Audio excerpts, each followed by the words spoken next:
All right, everybody. Today we've got Alex, Jolley, and Max Broman, who are the co-founders of FRDM Turf, a fast-growing artificial turf company based here in Utah that provides sustainable landscaping solutions. Prior to starting FRDM Turf, and you guys will talk a little bit more about this, but Alex and Max built their careers in sales and operations. Alex held leadership roles with Vivint, Lumio, and Vantage, and Max began his career in enterprise sales and business development at Oracle and Rescale. So we'll talk more about that, but welcome in, guys. Glad to have you. Thanks for having us. Yeah, of course. This is fun. So I'd love to hear from each of you a little bit about your upbringing. So we kind of talked about your dad, but I mean, any influences that you had growing up that impacted you, that molded you, that left an impact to kind of drive who you are today. I'd love to kind of hear from both of you guys on that. Yeah. Your upbringing. You want to go first or? You go first. Okay. So upbringing, it's kind of fun. Small world. We all went to Alta, right? So yeah, Alta High School. Yeah. So grew up in Draper, Utah. My dad was actually the managing partner for Ernst & Young.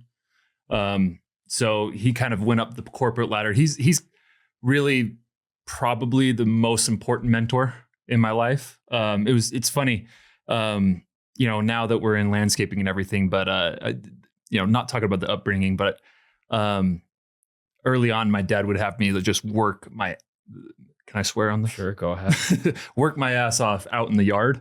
And we say, hey, you need to go to college. You need to do all this stuff because if you don't, you're going to be doing, landscaping. And now we're doing landscaping. Ironic, right? yeah. So, but anyway, so grew up in Draper, had a really good upbringing, really good parents. It's kind of, me and Max have known each other since about sixth grade.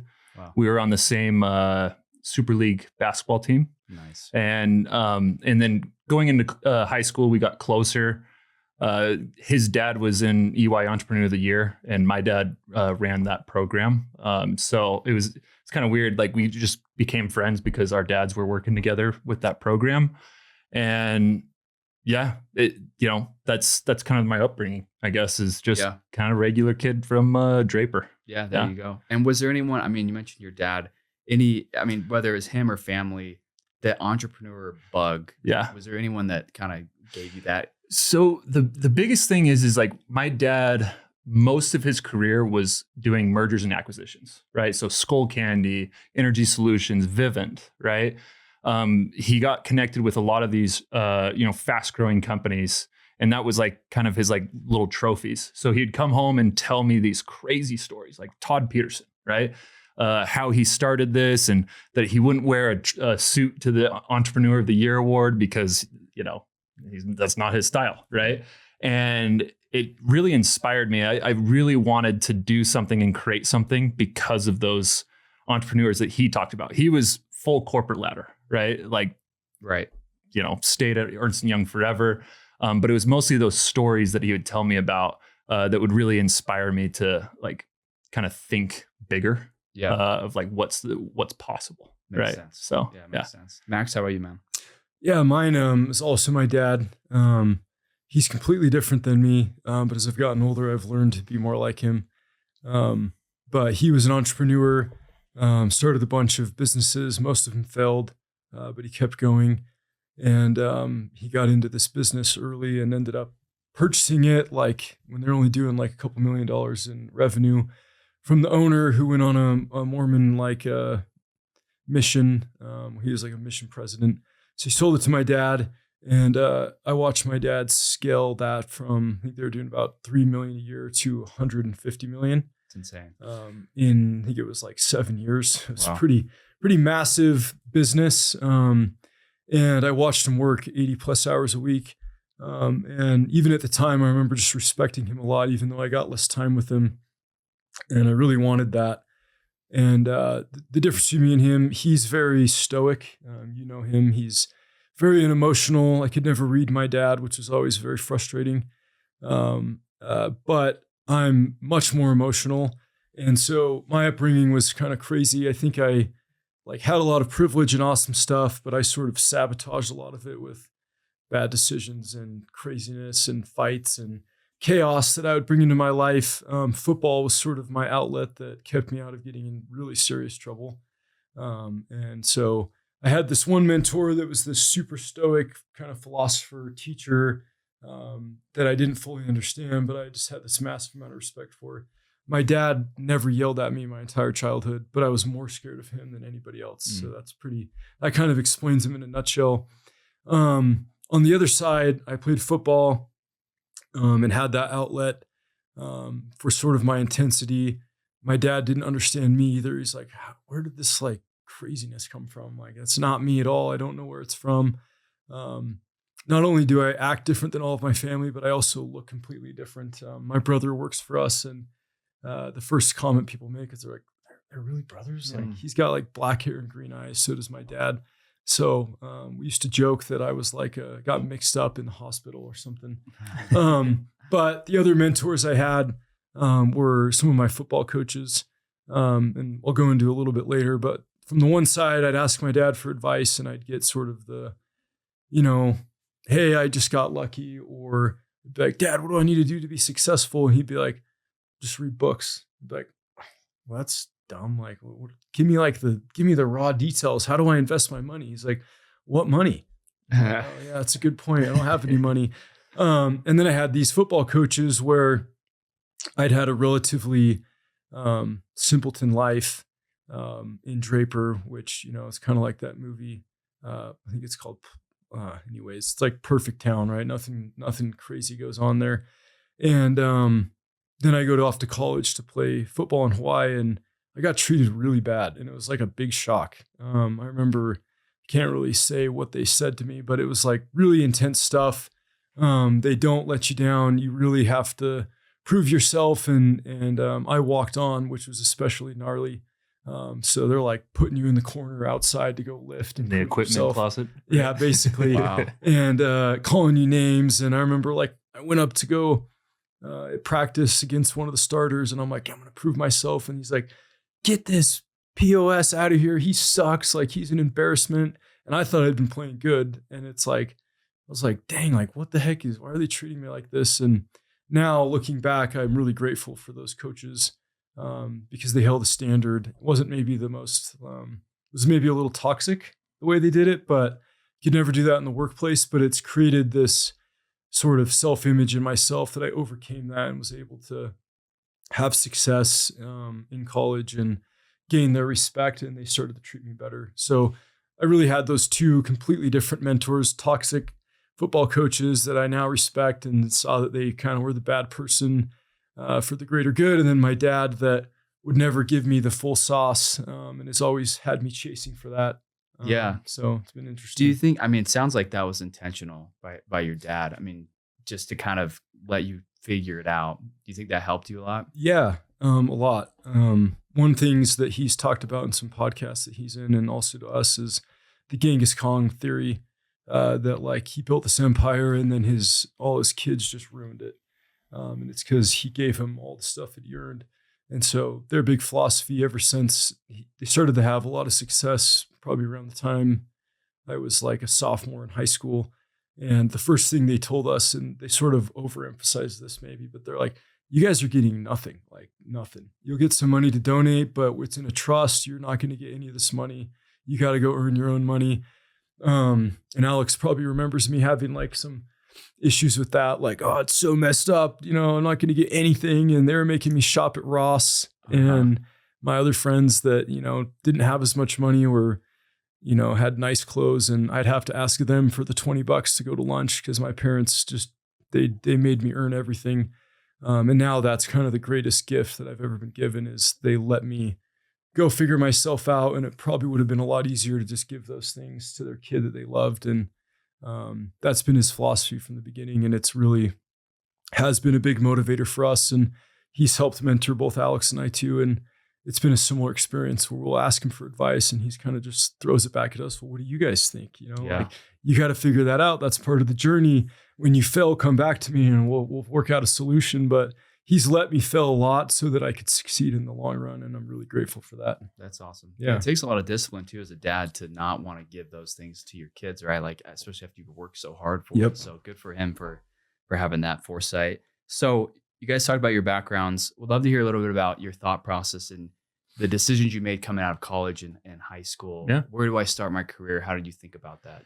Yeah. So just starting with me is, so right after high school, Max chose the fun, well, not fun, toxic football coach. More fun. Yeah, way more fun no, I'm just kidding. But I went on an LDS mission to Oklahoma. And when I came back, I started going to UVU. And I remember, when I came back, my dad told me, because this was just after the huge Blackstone acquisition, like $2.3 billion acquisition for Vivint. Mm-hmm. And he said, I don't care who you go out with, you have to go out for a summer and do summer sales, right? You got to go out and, sell something. And so the first guy who'd talked to me in the hallway, just like, yeah, I'll sign up. Sure. Whatever. Yeah. So I started selling alarm systems, actually. So I worked for this company called Alder. And hardest thing that I've ever done still. Like, I don't know. Freedom has brought some hardship, but that first summer was just a grind, right? I remember it just helped us so much with Freedom, just like pulling stuff out of the cookie jar from that first year. I remember going 2 weeks without a sale. And then finally this lady's like, yeah, come back later. And she had this huge note about how I was scamming people, all this bad stuff. And I remember just crying. Like I literally was just in tears, texted my dad and he said, no, you stay out there, right? You committed to something. You are going to stay out there. Like, Yeah. And yeah, kind of weak sauce on that, but stayed out there, had an amazing experience. Now going a little bit further is I stuck with that. And I remember when I decided that I was going to be an entrepreneur, I got inspired by those stories, but I still was going into it accounting. And I thought, that's a safe path, right? It's drilled into me when I was young, but that the second year selling, there was a huge competition called the Civil War. It was like the top 20% of the company versus the bottom 80% of the company. And, all out, like you're going from 7 a.m. to 10 p.m. every single day for a week. And you're just seeing what is possible. Like, what can I do? And I remember I barely made that top 20% and had, I sold 29 alarms. I'm talking so much about this door-to-door stuff, but, a good week for a lot of people is 12 to 15 Wow, and, yeah. 29. And, I remember at the end of that week, just being so sad, and it expanded my brain so much that I was like, I will never, ever take a W-2 job again. Yeah. We're just going to figure this out. There is so much abundance. There's so much just opportunity that we have. And all it takes is like the expansion of the mind. It's not even like work ethic. I worked really hard that week, but it was different. It was just, it felt different. It was like an expansion of the mind. So after that, I just started building sales teams, right? It's pretty funny. Max and I kind of took different paths, but I always kind of knew, and Max will attest to this, I always knew that Max and I were going to come back together. I think we gained a really big mutual respect for each other in high school. I mean, we're best friends in high school, but we'd wake up at 5 a.m. to go work out with, before work or before school, because we just wanted to compete with each other. We wanted to push each other as hard as possible. So we actually ended up coming back around COVID, when we kind of came back and we're like, we need to start a business together. We needed to do something together. We knew that we could trust one another to a deeper extent than most people. I don't know why, but I've always felt that about Max. Max is a very protective person. And I always, and I'm more the, creative kind of flow, right? And I just knew that I needed a partner that, had strengths where I had weakness, but more importantly, that I could totally 100% trust that we'd go to those dark places together. Because, maybe it was because of the subconscious of back in high school or just, anyways. So, going into how we kind of started Freedom. I know this is not part of your question, but cut me off when you need me. Yep. Okay. Good. But I was actually at a family party. At this time, Max was still at Oracle. You were up in Seattle, right? Mm-hmm. And he'd actually, I'd talked him into coming on a couple like solar trips with me, like little blitz trips. Okay. And so anyways, I was at a family party on a Sunday afternoon, and my aunt and uncle told me, they're like, we're getting turf. There was a bill passed, House Bill 242. They're going to start measuring water, secondary meters for all of Utah. And so we're putting in this artificial turf, and a light bulb hit me. I was like, water crisis, right? Never let a crisis go to waste. So sure. Funny enough, I went to Max's house later that week because we needed to get ready for a blitz. And I was like, dude, we should start a turf company. And he was like, dude, I was like, for my dogs in the backyard, I was already looking into that because I have so much yellow spots. Mm-hmm. So we just jammed for like 2 hours about all this, the possibility of that, and got super excited. And through that, it was like just kind of we just kind of happened to fall into an amazing, like expansive industry. Right. Yeah. So that's great. So when was that approximately? That was 2022. Okay. Yeah. So like summer 2022. Summer 2022. Okay. Yeah. Summer 2022. It officially incorporated in August of 2022. Okay. But, at that time we did, it's really hard to burn the ships. It's really hard to burn the boats and just say, solar was making me a lot of money. Sure. Max had, he was a senior, I don't even know, account executive at Oracle. I don't know any of that cool stuff. Okay. So we actually didn't burn the boats right away. We did a couple installs. Max was like, hey, let's do my uncle's house. And then we found a couple online. But it wasn't until, January of 2023 when Max is just an executor. Like that's one of his superpowers. And he just somehow out of thin air, through a connection he was able to lock down a huge project at a wedding venue down in Zion National Park. So huge. Okay. And $50,000 project, which we thought was just huge at that time. And Max, sold him really hard. They had a wedding going on in 7 days or whatever from when we were going to start. And we'd never done a project that big. We've done these little things, and we're like, done. We're going to figure it out. So what happens when we go down there is literally one of the worst storms.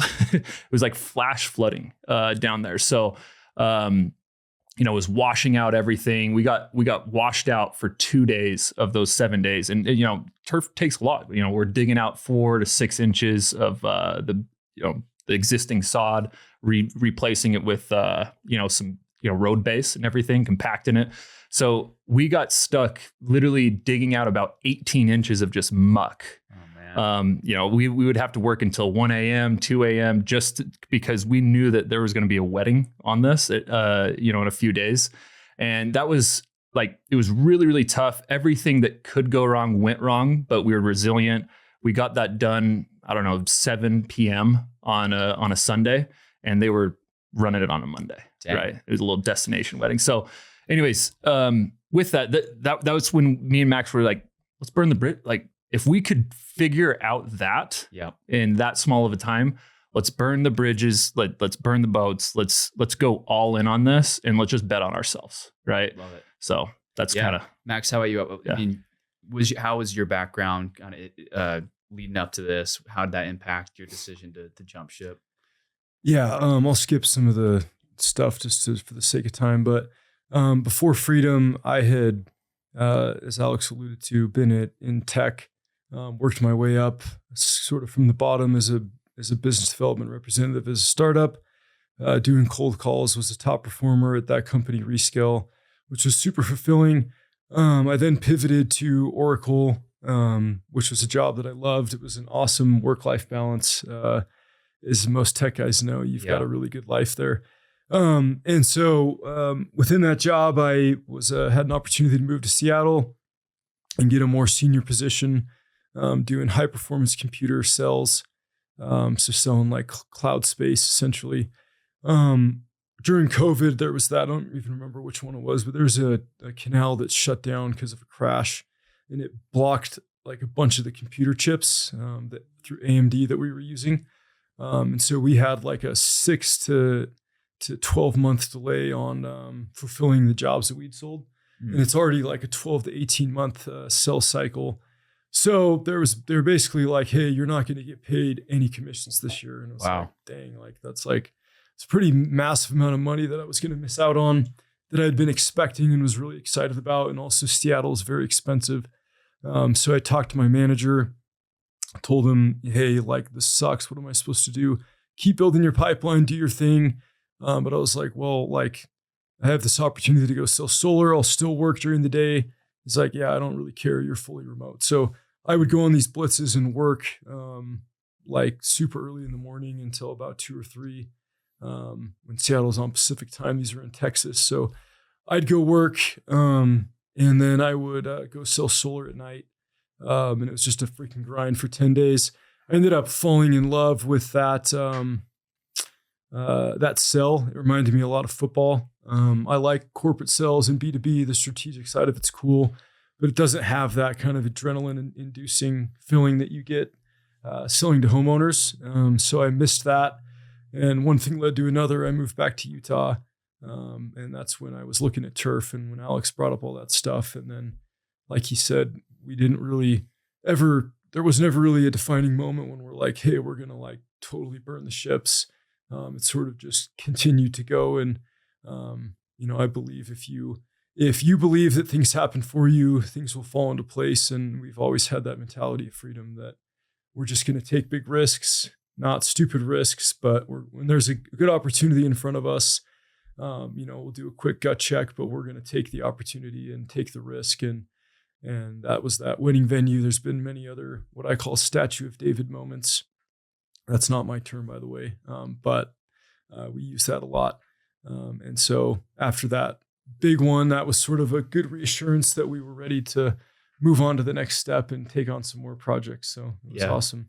That's awesome. Yeah. Because you guys are making good money. It sounds like on both you, despite some of the commission lag there, but it's tough to kind of step away from 6+ figures. I mean, easily probably, right? Yeah. No, well, full vulnerability, like that first or 2023, throwing away solar. Yep. I did not change my lifestyle. But obviously, bootstrapping a company, everything's going right back into the marketing funnel. Everything's going back into, equipment that we needed to buy. I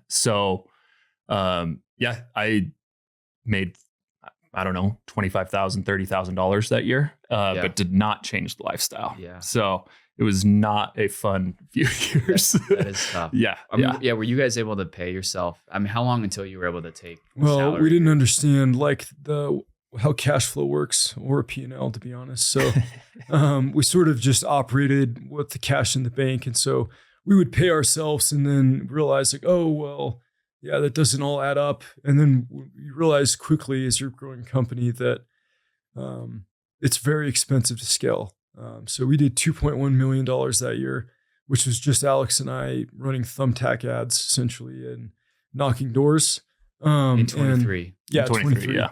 And so, that doesn't sound like much money, but like if for year one in a service-based company, it's pretty legit. Like we were like, sure. And Alex had been used to selling like, doing like $10 million years with his solar teams. So, and I didn't really know, I was selling multi-million-dollar contracts. So I was like, I don't really understand what good revenue or what isn't good revenue. But I remember like we went to meet with my dad about some stuff and he was like, this is like really good. Like you guys actually have a business. This is legit. And we were kind of looked at ourselves like, oh, this is cool. We have a real business. Nice. Ted approves. It's legit. Yeah. But yeah, we had paid ourselves, like Alex said, about 25 to 35 grand.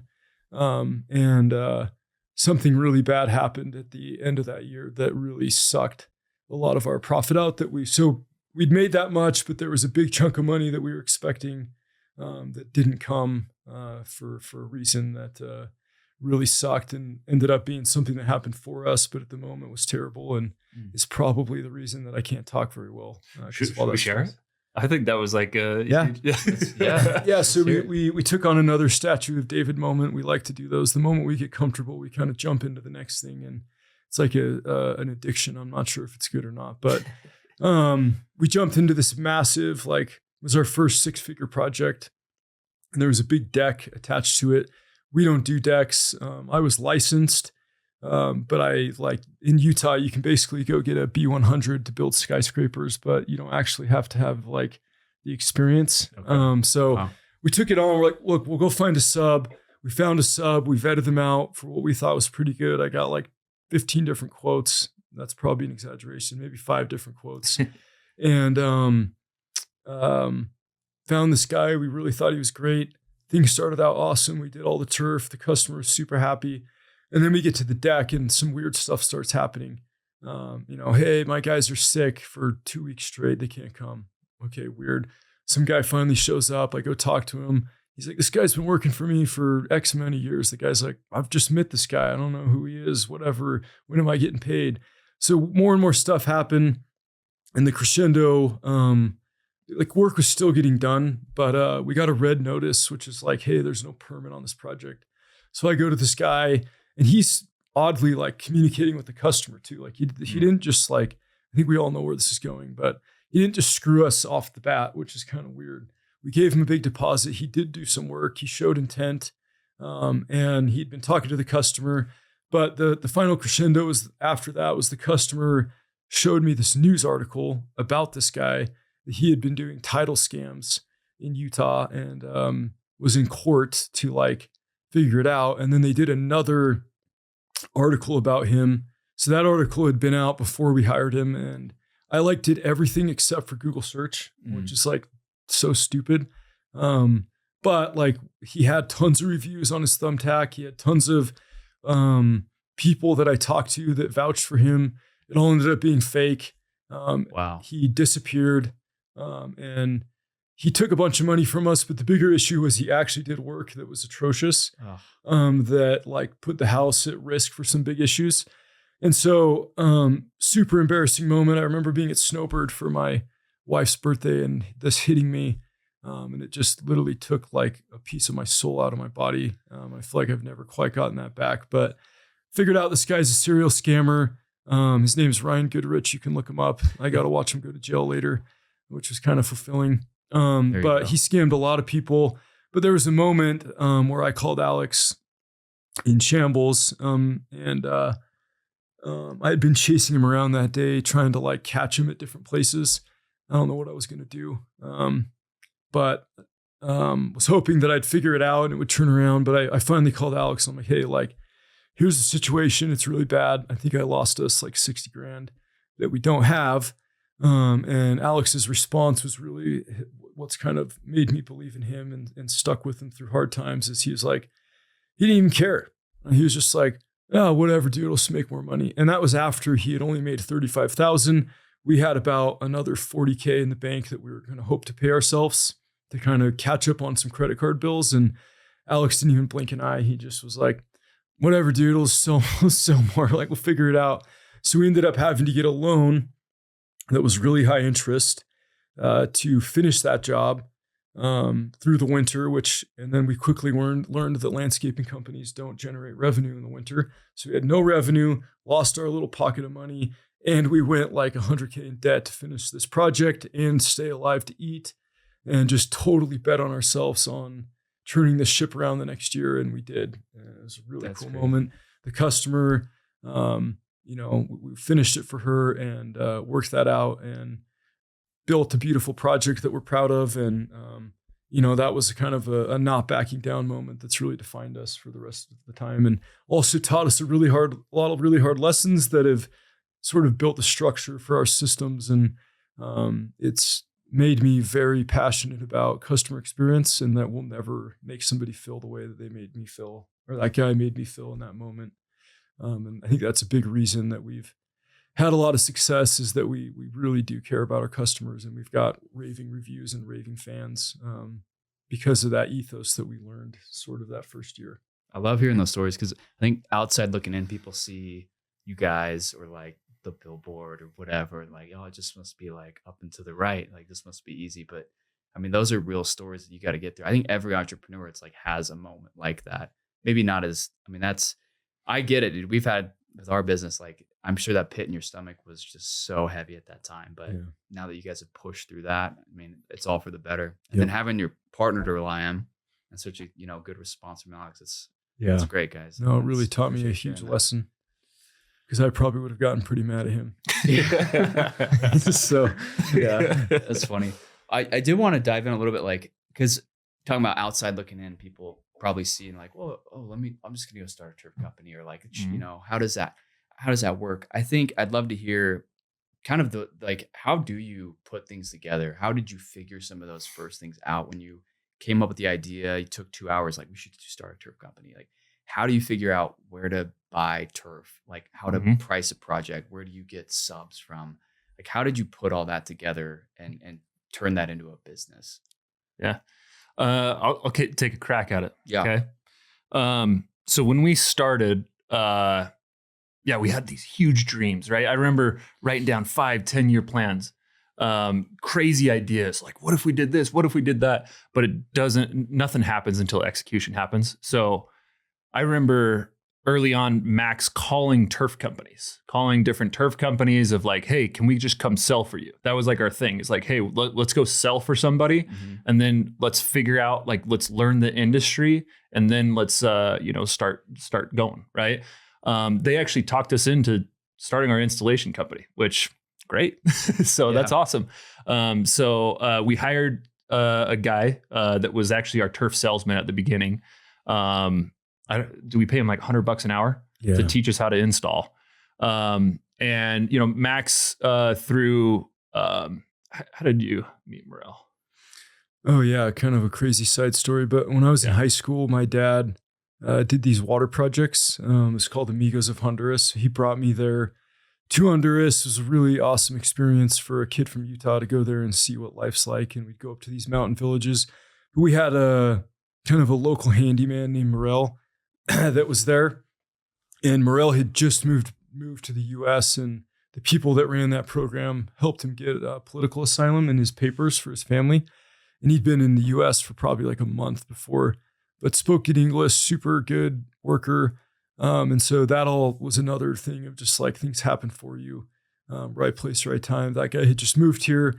We had approached him and been like, hey, like, I don't want to do this. Do you want to figure this out with us? And so me, Alex, Morel, and 2 of his guys like got on our hands and knees and learned how to install turf. I hated it really bad. It was terrible. So it was pretty, that was the cool part, is we literally have started this company, now scaled it up where, last year, I think we did about 16.8 million in sales. That's great. But that first, we started by, like, I remember our first job ever. It was Max's uncle. He somehow talked his uncle into letting us, guinea pig him, right? Hired this guy to teach us, and we used Max's F-150, and we didn't know the weight on a dump trailer, right? So we were digging out all this sod and putting it in here. And I remember just being like, oh my gosh, the axle's going out on his truck. Because it was a steep, it was bootstrapping to the realist extent, right? It was just like, we're just going to figure this out, right? But yes, through that, we it's funny even talking about this because of how different our business is now with, operating procedures, right? Checks and balances, our financial model and everything. But it's crazy that started, by us literally hiring somebody $100 an hour, teach us how to install turf. And, slowly growing from there. I'm going to give a little bit more backstory because I think if you're like, okay, well, how did we get from there to here? You also got to look at like, well, how do we even get to the point of starting the business? Like, what were me and Alex doing before? I alluded to this when with my dad, but when I graduated college, the part that I left out was like, I went to him and said, hey, like, what do I got to do to be successful? I want to invest like you. His answer was, well, you don't have any money, so I have nothing to teach you. But if you turn your car into a mobile classroom, like you will find success. You'll find a way to make money. So that's what I did. And Alex sort of through our friend group, was the other person that was always, I'd bring up a book. Hey, I read Dare to Lead. And he's like, oh, that book's awesome. Or, hey, I read Way of the Superior Man. Oh my gosh, that book's incredible. Hey, I read whatever. And Alex would always know it and talk about it. So I think like that's something that's like worth mentioning is like years before this started, me and him had this like idea of creating this sort of like business that had there was no ideas of how to generate revenue. We just loved this idea of, we called it failures, of like, hey, let's like get people our age to like be less afraid to fail. So let's just like talk about our failures open so that we're more willing to go do crazy stuff. It didn't go anywhere. We made a couple cool like little flyers or something, but we both quickly went away. But it was sort of the start of like, hey, because of those books that we read, and like I've gone back and looked at my Audible account of how many hours I've read since that date, and it's a lot. And I'm sure Alex is too. And like we had been putting in the groundwork so that when this opportunity came, we were prepared for it. Yeah. From those books and all the things that we had amassed. And so to answer your question, like how did we get from there to here? How do you build the systems? Like you realize quickly that like being successful in business, at least in our space, and that this is kind of ring true as I've looked into other industries, like from a systematic way, it's not as hard as you think. What's really hard is like the emotional toll, the people problems, like just pushing through really hard stuff. But like the systems of building a company are actually not that complicated. They're not that hard. It's just really hard to have the discipline to do it every day and to hold the line on like on what you want. And then the other big thing is like we had like core values day one. Maybe not day one, but like within a couple of months, we had very rigorous core values and we knew exactly who we were. And we both believe whenever we hire a new employee, it's like, if you don't know what to do, just go back to these 5 things and like, just bet on that. Bet on those core values. And we've sort of always done that. And it's made it easier to build those systems and to follow that. Yeah. Love it. So good. Did it get easier? I mean, I'm sure it did over time. You did that first job for your uncle. It's like you're figuring it out. Probably wasn't the best experience, but from there, like what are the first 12 months? Was it just like, hey, we're getting more and more traction here, easier and easier? I want you to answer this after I say this, but yeah. I actually think that it's gotten harder every year. This year's the year that like it's seeming like it might get a little bit easier, but it gets hard in different ways.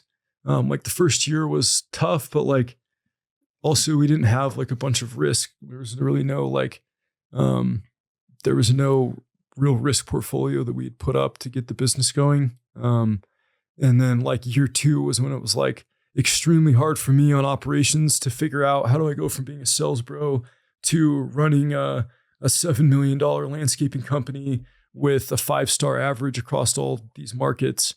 And I did it and it was really hard. And then last year was Alex's like big struggle year of like, how do I jump from 7 million, to doing, like he said, $16.8 million in sales, and learning like the psychological toll of handling that many sales reps and people. And so there's been this ebb and flow of like, oh, Max is really suffering and Alex has got to pick him up. And then I catch a breather, shout out peptides, and Alex comes back and I have to pull Alex out. And so there's been a bunch of ebbs and flow of what gets hard and isn't hard. And so every time that there's like calm seas, I'm just waiting for the next wave to come. I'm like, okay, this is nice, but like something's coming and we're going to be ready for it. Yeah. No, so Max hit it on the head. That first 12 months, it was like, it's almost the honeymoon phase too. There was crazy stuff that happened, but it was just me and Max, right? It was just like, there was not the people problem of like, how do I get everybody to buy into a culture, to a certain standard that we don't negotiate on customer experience, especially door-to-door sales reps, right? Right. So like that first 12 months, there was a lot of lessons learned of just business 101, right? Or, customer experience, but whatever it was, like, different issues that we ran into, different challenges. But every single year, there's different issues. There's different, but the more and more that you want to grow quickly, the more and more stress and toll that that's going to take. Right. Yep. So every single year, the unfortunate part is I want to push the limits every single year. And I'm realizing how much of a toll that takes, but also how exciting it is. Right. I like going back to the question, just the first 12 months, sometimes, and I hate saying this because we're so early on in our journey, and like you've had people on here that, 20 years, right, experience. But I sometimes miss those days when it was just me and Max, and we're just like in a pickup, just trying to figure it out, going to people's houses. Hey, let's do this. Right. So, I mean, when it was just you two, was that when you did like 2 million, like just you guys pretty much? Yeah. We had like a marketing guy that's still with us. That's, a minority owner that helped us. And then my brother was kind of doing side work. But yeah, for the most part, from a day-to-day operation, it was Alex and I. Alex had like a half degree in finance, so that's how we ran our books. And I had watched some really good operators at Oracle and sort of just pinned stuff together. And we sort of it's just the most raw, it's the most like authentic form of bootstrapping. I mean, we were literally just figuring it out. Yeah. So one thing I do want to say is, and I don't think enough business owners say this, is how lucky they were too.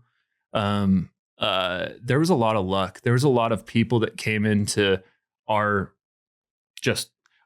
Max and I are really good at selling a vision. We're really good at just working our ass off, like really pushing the limits on what is possible. And we're willing to go to the darkest spaces to make sure that this works. Right. But the people, we started acquiring people that were way more talented at that specific part of the business than us. Right. And we were lucky enough to have, our marketing guy come in. Our branding just alone gets us so much business. Right. Because it's kind of job new wave. It's, landscaping is such a, kind of old industry. Right. And people are still people still show up, with pen and paper, giving bids. Right. And then, different people, it's just crazy how many people came into our lives at the right time. And it's really cool that we created a vehicle that could really serve these people as well. Right. So I want to bring that into is like, there is a certain amount of luck that just as an entrepreneur, you have to realize a little bit that, right place, right time plays into it. There's a but to this though. Alex and I are both kind of closet spiritual dudes. So like one of the things that I think we underplay a lot with people, it's like you can tell everybody how to do stuff, but at the end of the day, like the belief comes from repetition. So like every single day, Alex has a similar thing that he does, but like I'm writing down all the stuff that I'm grateful for that I don't have yet. And I've been doing that for a number of years. And so like when you talk about luck, I believe that you attract luck to you. And those repetitions of like, hey, I'm just going to get here every day. And as long as I say I'm grateful for X, Y, and Z that I have, it's like I don't have them yet. And when I started writing these, I was working in a freaking fizz truck. That's what my dad made me do after college, by the way, is work in a fizz food truck that broke down on the freeway all the time. And I made 40 grand a year. But I had that belief. I remember like seeing freeway signs and a building with a sign, and I'm like, I'm going to have that. And I knew it, and I wrote it down all the time. Like, I'm grateful that I have a business with a sign. And then it happened. And I've really felt, and whenever anybody asks me like, okay, well, how did you get there? It's like, it's not the answer that people want to hear, but I believe that that's a massive part of this. Is like me and Alex have both had a very clear vision because we do those mental reps in our head or writing it down on our Evernote or whatever, that like we've been thinking about this for years. We've talked about these people that come to us. We've manifested that hey, this awesome sales leader that's really needs us is going to come, and it's going to be an awesome marriage, and it's going to blow us up, and over and over, like these things continue to happen. That it's just like undeniable that that's a massive part of it. No. So yes, it is luck from the outside, but from the inside, we've been magnetizing that luck to us. Yeah, so cool. Yeah, I agree with that.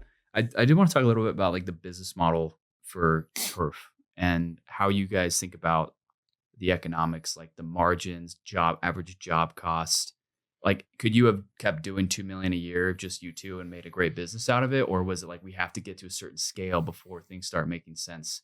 Cause I just don't know. I don't know anything about how turf works in terms of how you guys actually make money. Yeah, that's a great question. So we 100%, like, I'm just going to answer one little aspect that you talked about is like, could we have just stayed at 2.1 million and, been profitable? Yes, 100% yes.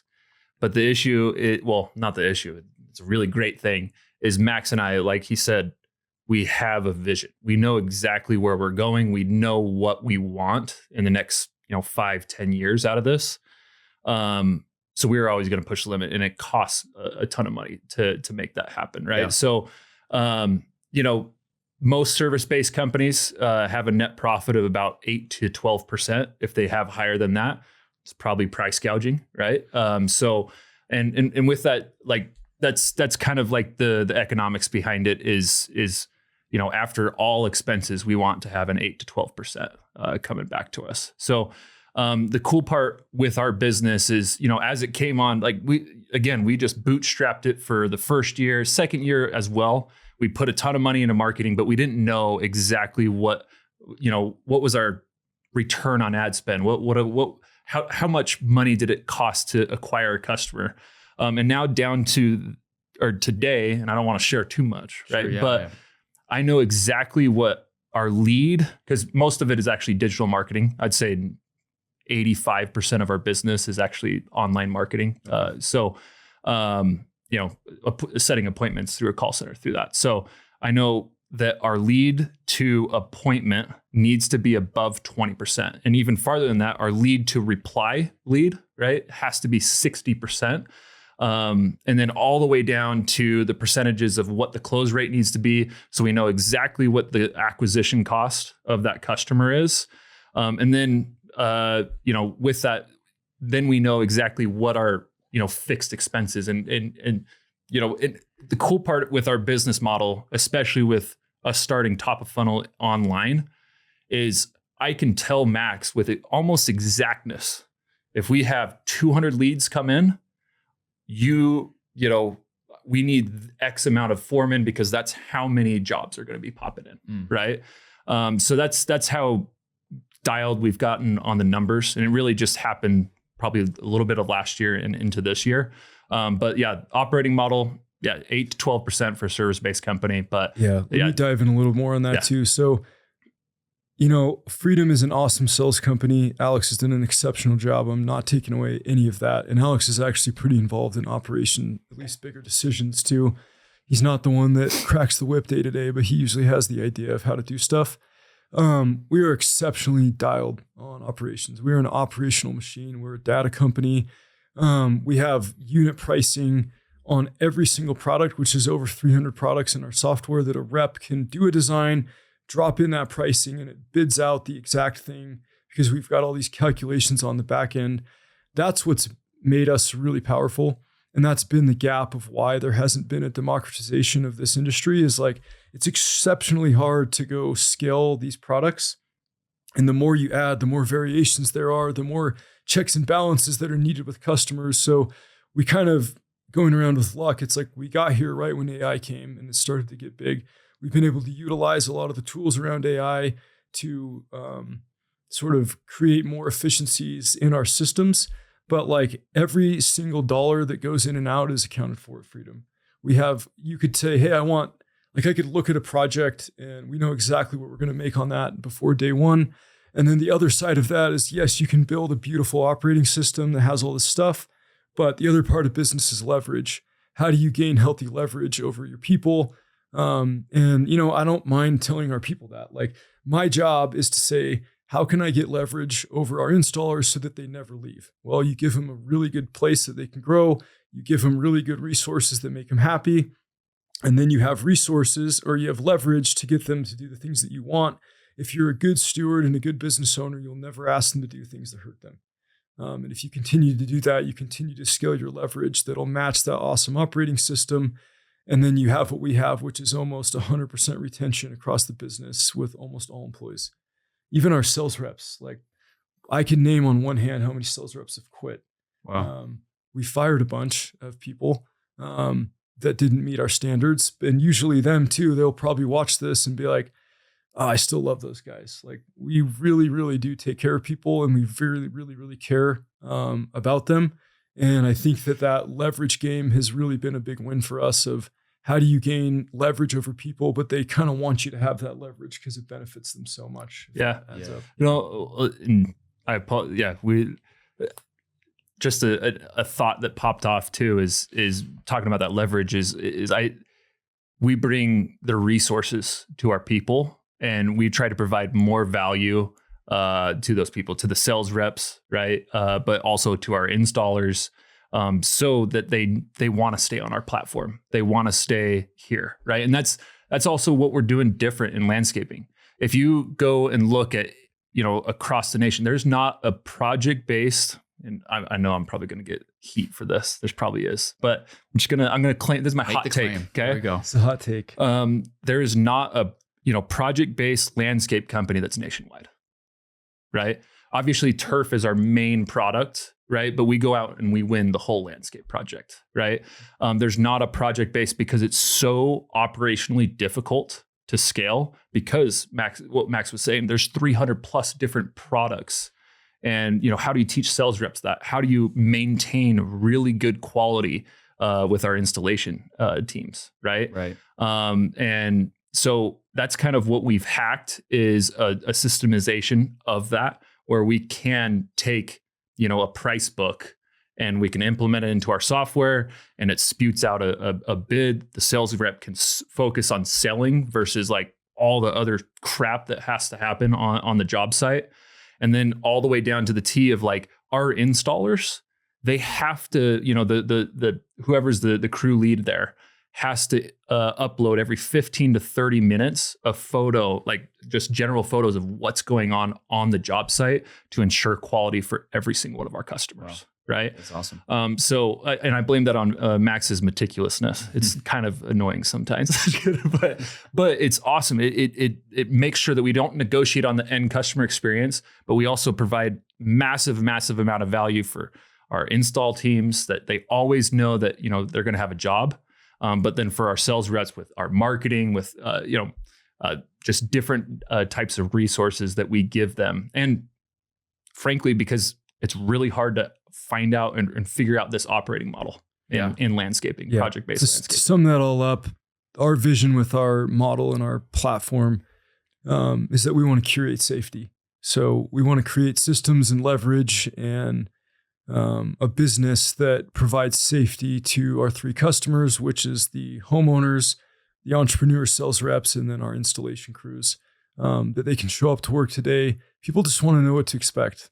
Like people that don't like that are like us are crazy, and we go start businesses and we like risk, and we have some serious mental health issues probably that we push through. But like most people just really value safety. They want to hire somebody and they want it done and they don't want to worry about it. People just want to show up to work. They want to be told exactly what to do, and they want to feel safe that person's going to take care of them. And that's what we've striven to do at Freedom. Is that we create a system that curates safety for all parties involved. Makes sense. So you guys are turf, fire pits, like pavers, like kind of. Yeah. So where does it? It's interesting. We're going to continue to evolve as we get bigger. What we don't want to do is add 600 products that we can't execute on. So we have a vetting process of like, hey, can we install this? Can we own the supply chain to the point where we can control quality and the deliverability? But we own the designs on our turf. So we have our own turf that we bring in overseas, that we're really proud of. It's amazing. Nobody else really has anything like it. It's helped to scale. And then we've started to do that in other products as well. So currently we're more of a hardscaping company, but we're shifting to full landscaping. So we'll do turf, pergolas, decks, retaining walls, rocks, like xeriscape, concrete. And our focus is sort of those high desert climates that don't really want a ton of maintenance, and we finance all of it in our financing packages.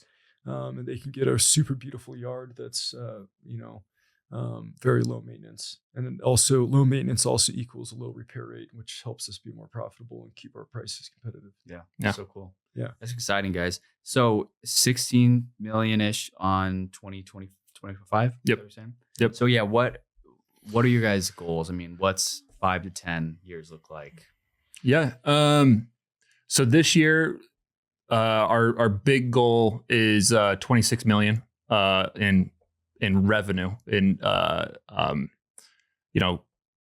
completely completed jobs, completed revenue, and to really the biggest goal for me on like the revenue side actually is to open 4 more markets. Right.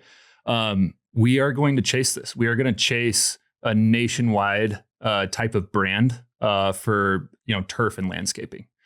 We feel called to that. We feel like we can figure it out, that we have the energy, the grit, and the people to figure that out.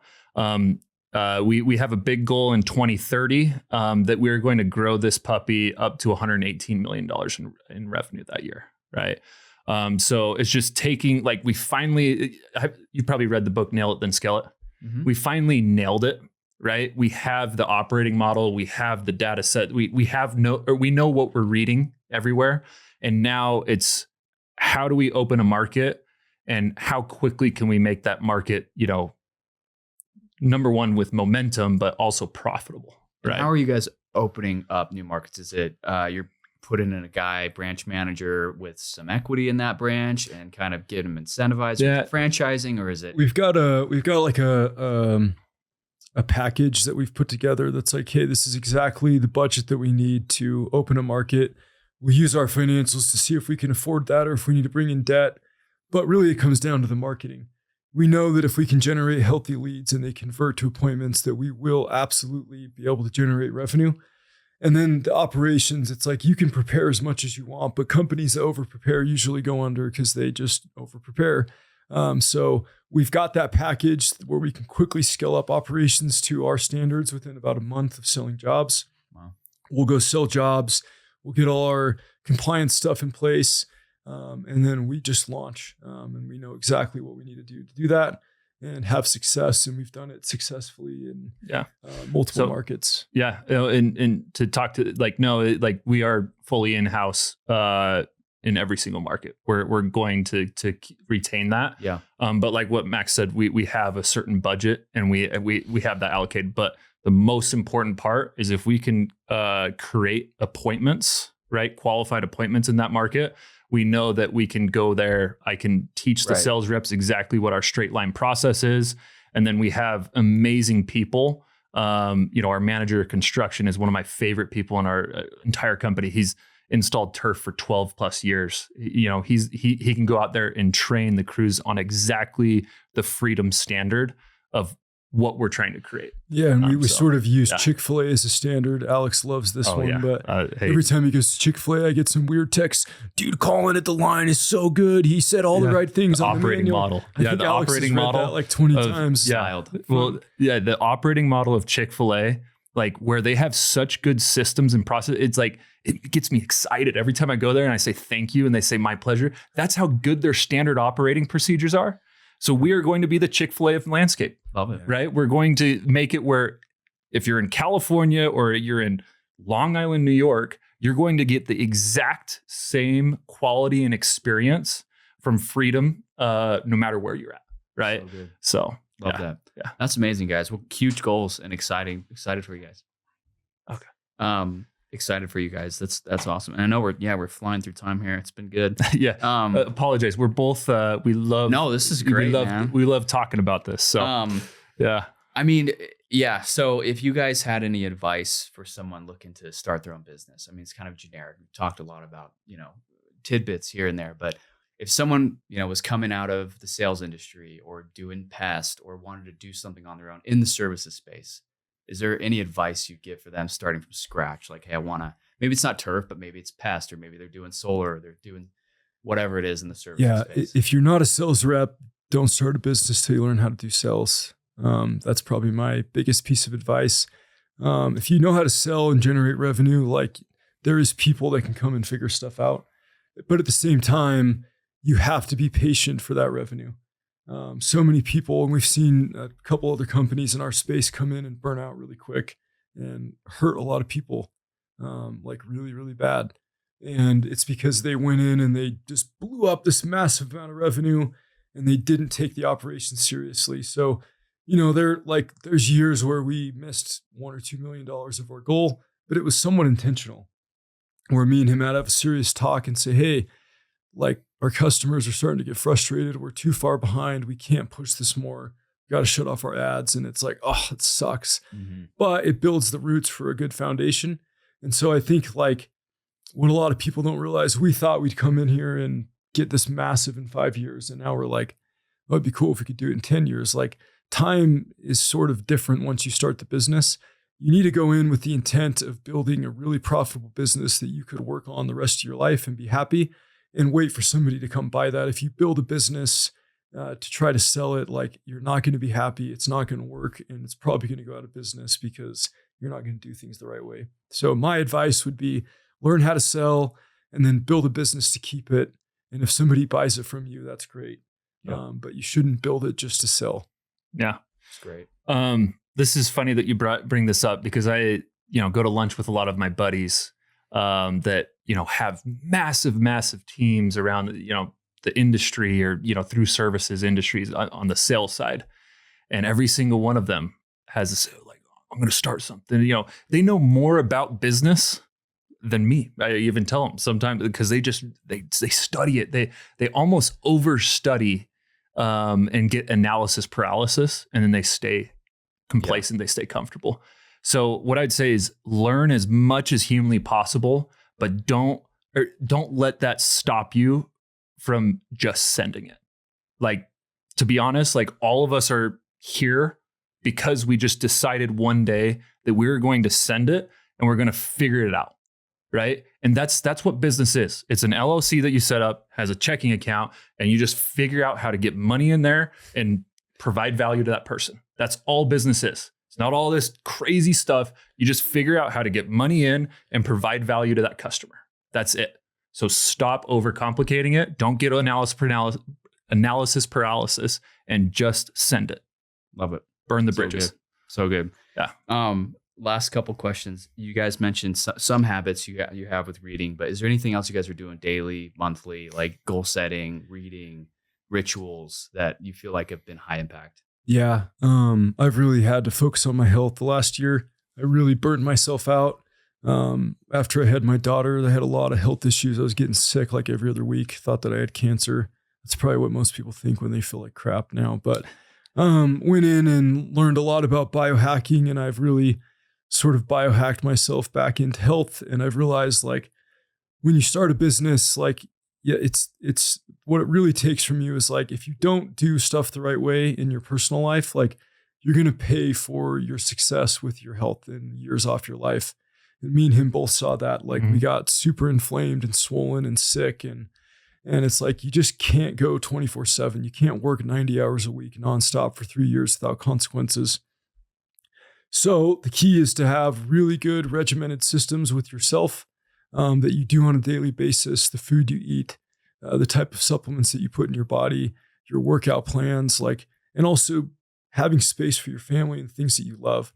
And so I've really had to build that systematized plan for my personal life with the same sort of passion and intensity that I've had to do with business, and realize that, like, man, I've got to become a machine to get to where I want to go.